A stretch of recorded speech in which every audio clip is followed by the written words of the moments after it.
Hello friends, welcome to daily exam bytes YouTube channel. ఈరోజు మనం ఫిబ్రవరి 15 కరెంట్ అఫైర్స్ని చూసుకుందాం. చాలా ఇంపార్టెంట్ క్వశ్చన్స్ ఉన్నాయి. వీడియో లాస్ట్ వరకు చూడండి. ఫస్ట్ క్వశ్చన్: కుక్ జలసంధిని దాటిన మొదటి ఆసియా పారా స్విమ్మర్ ఎవరు? అంటే correct answer option B, Satyendra Singh Lohia అండి. సో మనం ఇప్పుడు కుక్ స్ట్రైట్ అనే జలసంధి ఎక్కడుందంటే న్యూజిలాండ్లోని నార్త్ ఐలాండ్ మరియు సౌత్ ఐలాండ్ మధ్య ఉన్న జలసంధిని కుక్ జలసంధి అంటారండి. ఈ దూరం సుమారు 22 కిలోమీటర్లు ఉంటుంది. సత్యేంద్ర సింగ్ లోహియా అనే మధ్యప్రదేశ్ రాష్ట్రంలోని బింద్ ప్రాంతానికి చెందినవారండి. ఇతను ఈ కుక్ జలసంధిని దాటిన మొదటి ఆసియా పారా స్విమ్మర్ అండి. అలాగే ఇతనికి 2024లో పద్మశ్రీ అవార్డు కూడా వచ్చిందండి. సో ఇందులో ఉన్న కీ పాయింట్స్ అన్ని గుర్తుంచుకోవాలండి. కుక్ జలసంధిని దాటిన మొదటి ఆసియా పారా స్విమ్మర్ ఎవరంటే సత్యేంద్ర సింగ్ లోహియా అండి. ఇతను మధ్యప్రదేశ్‌లోని బింద్ ప్రాంతానికి చెందినవారు. ఇతనికి 2024లో పద్మశ్రీ అవార్డు కూడా వచ్చింది. అలాగే ఈ కుక్ జలసంధి గురించి తెలుసుకుంటే ఇది న్యూజిలాండ్‌లోని నార్త్ ఐలాండ్ నుండి సౌత్ ఐలాండ్ మధ్య ఉందండి. దీని దూరం సుమారు 22 కిలోమీటర్లండి. అన్ని కీ పాయింట్స్ గుర్తుంచుకోవాలి. నెక్స్ట్ క్వెషన్: భారతీయ భాషా శాసనాలు తమిళం, బ్రాహ్మి, సంస్కృతం మరియు ప్రాకృతం ఇటీవల ఏ చారిత్రక ఈజిప్షియన్ ప్రదేశంలో కనుగొనబడ్డాయి? అంటే correct answer valley of the Kings అండి.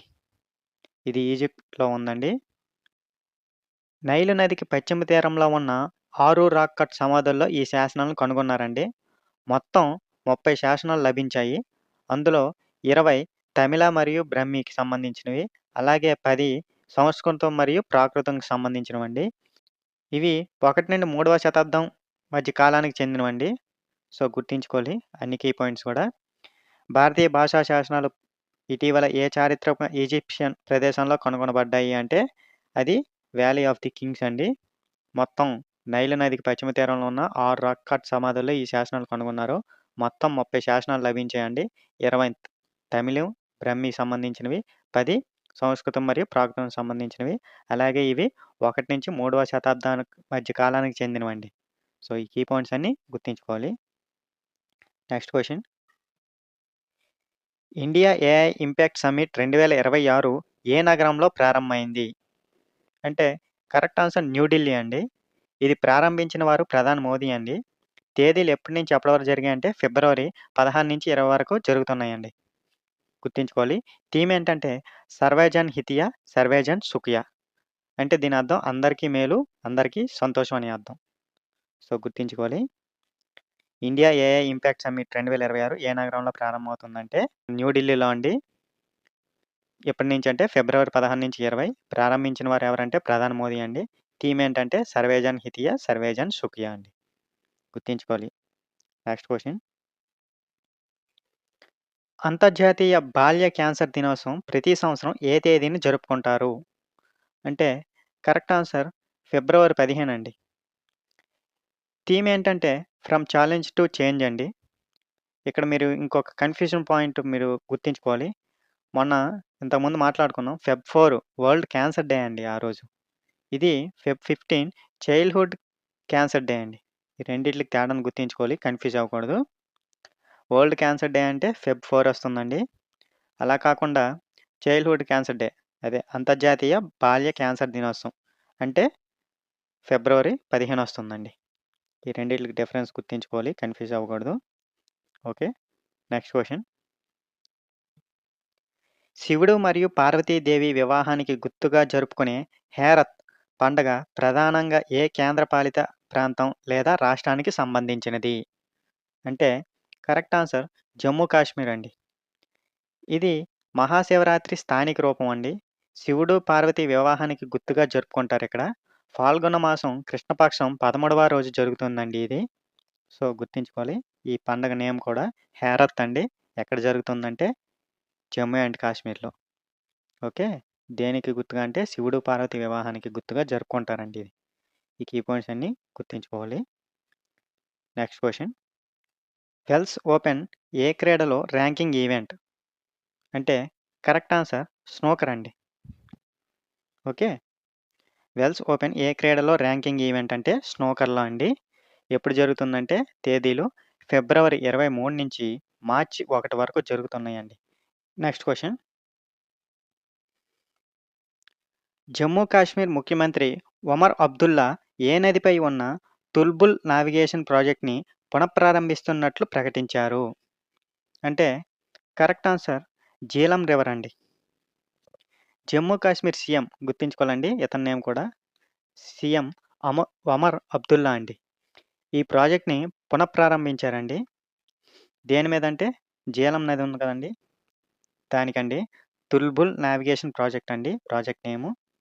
పునఃప్రారంభించారు. దీనివల్ల లాభాలేంటంటే fishing, tourism, transport, hydro power generation ఇవన్నీ దానివల్ల లాభాలు చేకూరుతున్నాయని జమ్మూ కాశ్మీర్ ముఖ్యమంత్రి ఒమర్ అబ్దుల్లా గారు జీలం రివర్ మీద ఉన్న తుల్బుల్ నావిగేషన్ ప్రాజెక్ట్‌ని పునఃప్రారంభిస్తున్నారండి. సో, గుర్తుంచుకోవాలి. Next question. కేంద్ర ఆరోగ్య మంత్రి జేపీ నడ్డా భారతదేశం నుండి శోషరస ఫైలేరియాసిస్ అదే ఎలిఫాంటియాసిస్ ఏ సంవత్సరం నాటికి నిర్మూలించాలని లక్ష్యంగా పెట్టుకున్నారు? అంటే కరెక్ట్ ఆన్సర్ ఆప్షన్ సి 2027 కండి. సో, గుర్తుంచుకోవాలి ఇక్కడ కేంద్ర ఆరోగ్య మంత్రి ఎవరండి? జేపీ నడ్డా గారు. దేన్ని 2027కి నిర్మూలించాలని లక్ష్యంగా పెట్టుకున్నారంటే శోషరస ఫైలేరియాసిస్ దాన్నే ఎలిఫాంటియాసిస్ అని కూడా అంటారు. దాన్ని 2027కి పూర్తిగా నిర్మూలించాలని లక్ష్యంగా పెట్టుకున్నారు. ఈ వ్యాధి దోమకాటు వల్ల వస్తుందండి. ఇది కూడా గుర్తుంచుకోవాలి.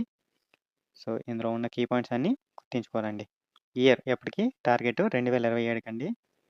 కేంద్ర ఆరోగ్య మంత్రి జేపీ నడ్డా గారు. ఓకే. Next question. భారతదేశ డిజిటల్ గవర్నెన్స్ ఫ్రేమ్‌వర్క్‌లో అగ్రిస్టాక్ ఇటీవల ఏమి హైలైట్ చేయబడింది? అంటే correct answer digital public infrastructure for the agriculture sector అండి. అంటే ఇది రైతుల డేటాను ఒకే ప్లాట్‌ఫామ్‌లో కలుపుతుందండి. Land records, soil health, crop patterns, weather data, credit history, insurance, market prices ఇవన్నీ కలిపి ఒకే ప్లాట్‌ఫామ్‌కి కలుపుతుందండి. ఈ భారతదేశ డిజిటల్ గవర్నెన్స్ ఫ్రేమ్‌వర్క్‌లో ఈ అగ్రిస్టాక్‌కి ఇది అడ్వాంటేజ్ చేస్తుంది. రైతుల డేటాను ఒకే ప్లాట్‌ఫామ్‌లోకి కలుపుతుందండి. A digital public infrastructure for the agriculture sector అండి. గుర్తుంచుకోవాలి. Next question. 62వ మ్యూనిచ్ భద్రతా సమావేశం ఏ దేశంలో జరిగింది? అంటే కరెక్ట్ ఆన్సర్ జర్మనీ అండి. ఎప్పటినుంచంటే ఫిబ్రవరి 13 నుంచి 15 వరకు జరిగిందండి. మన భారత్ నుంచి అయితే జయశంకర్ గారు, అలాగే నిర్మలా సీతారామన్ గారు పాల్గొన్నారండి. సో, గుర్తుంచుకోవాలి. ఇది ఎన్నో ఎడిషన్ అంటే 62వదండి. మ్యూనిచ్ భద్రతా సమావేశం ఎక్కడ జరిగిందంటే జర్మనీలో జరిగింది. ఎప్పటి నుంచి ఎప్పటి వరకు జరిగిందంటే ఫిబ్రవరి 13 నుంచి 15 వరకు జరిగిందండి. మన ఇండియా నుంచి ఎవరు పార్టిసిపేట్ చేశారంటే జయశంకర్ గారు, నిర్మలా సీతారామన్ గారండి. గుర్తుంచుకోవాలి ఈ కీ పాయింట్స్ అన్నీ. ఓకే. నెక్స్ట్ క్వెషన్ చూద్దాం. చూడండి క్విజ్ ఆఫ్ ది డే అండి. ఆల్రెడీ మనం ఈ క్వెషన్ గురించి మాట్లాడుకున్నాం. ఆన్సర్ తెలిస్తే కింద కామెంట్‌లో చెప్పండి. వెల్స్ ఓపెన్ ఏ క్రీడా ర్యాంకింగ్ ఈవెంట్? కరెక్ట్ ఆన్సర్ మీరు కామెంట్‌లో చెప్పండి. అలాగే ఈ వీడియో నచ్చితే లైక్ చేయండి. మీ ఫ్రెండ్స్‌కి షేర్ చేయండి. ఇలాంటి కంటెంట్ కోసం డైలీ ఎగ్జామ్ బైట్స్ యూట్యూబ్ ఛానల్‌ని సబ్స్క్రైబ్ చేయండి. Thank you for watching.